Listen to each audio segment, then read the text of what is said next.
So that piece gets me in the mood to talk about competition. And so I figured I'd get a little dressed up for it as well. Because really, competition is everywhere, isn't it? Yes, there's sports, but there's also competition in business. There's also competition in politics. Some of us might make competition out of driving here. Don't advise it, but it might happen, you know. I wonder, though, is that a good thing that we're immersed in competition like this? What might that say about where we're at in life, and how might we channel that thing that we're just always involved in, that's immersed in? How might we channel that in our lives to do good? Because perhaps there's some not so good that comes from competition.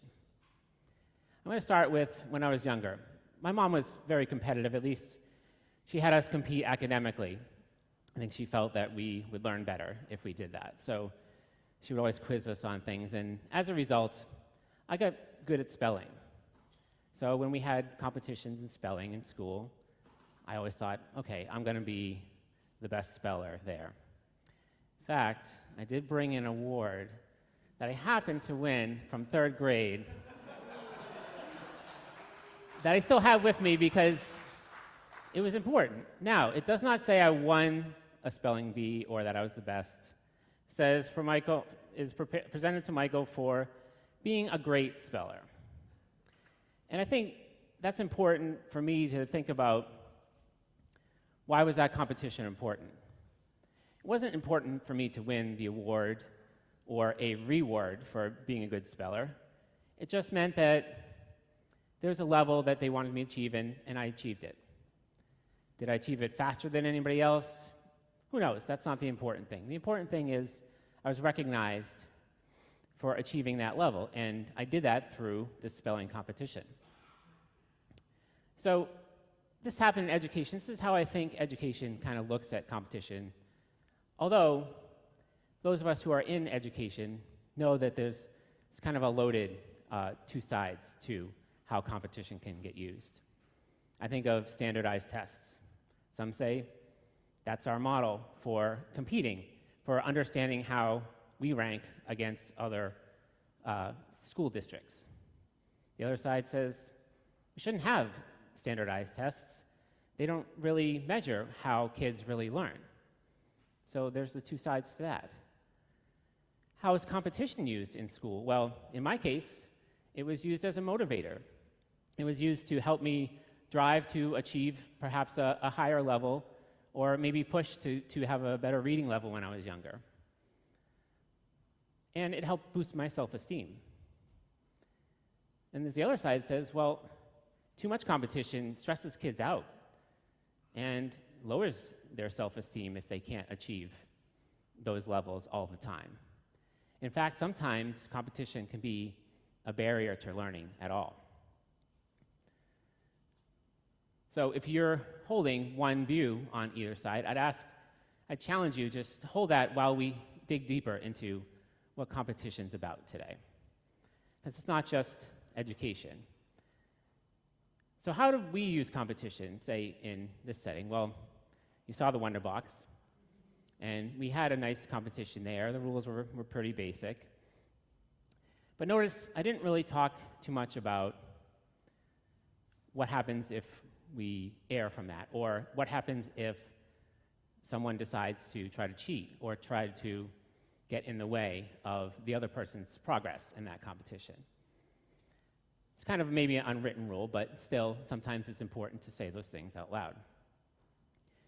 And I also didn't talk about how it felt to go through it. So, or what would it mean to be a winner of that competition? And I think that was important. I mean, I did have the medal just as a symbol, but I think sometimes we get what we risk when we talk about being the best or being the winner is that gives us a sense that we're better than someone else.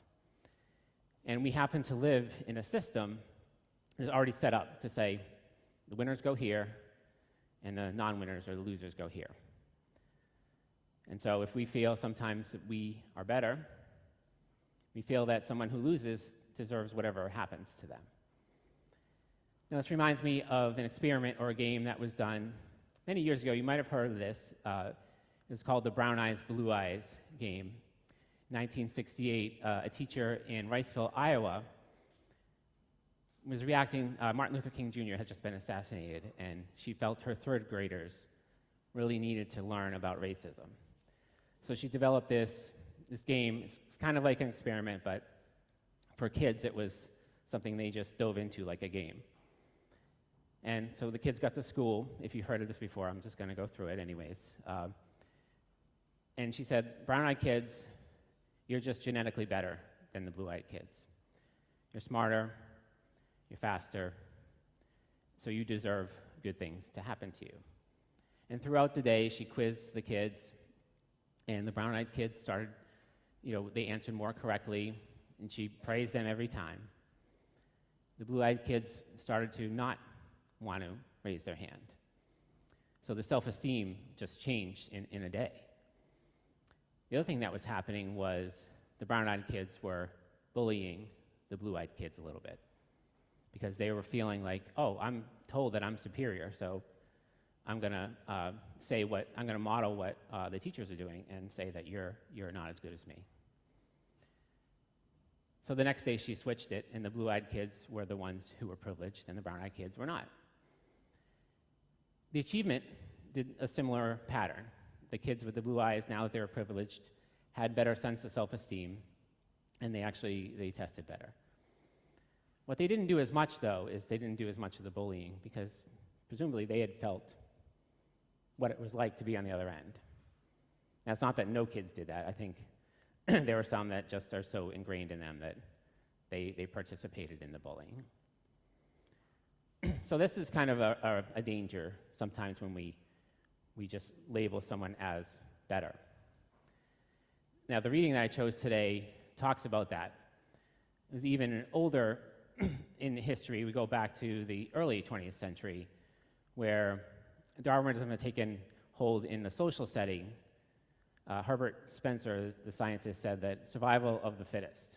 It wasn't Darwin's words, it was his. To mean that certain people, because they've survived, are just better than others. And we know that taking that science and saying that this is how things are can be very damaging. We see it now, over 100 years later, that this very damaging model based on actual science.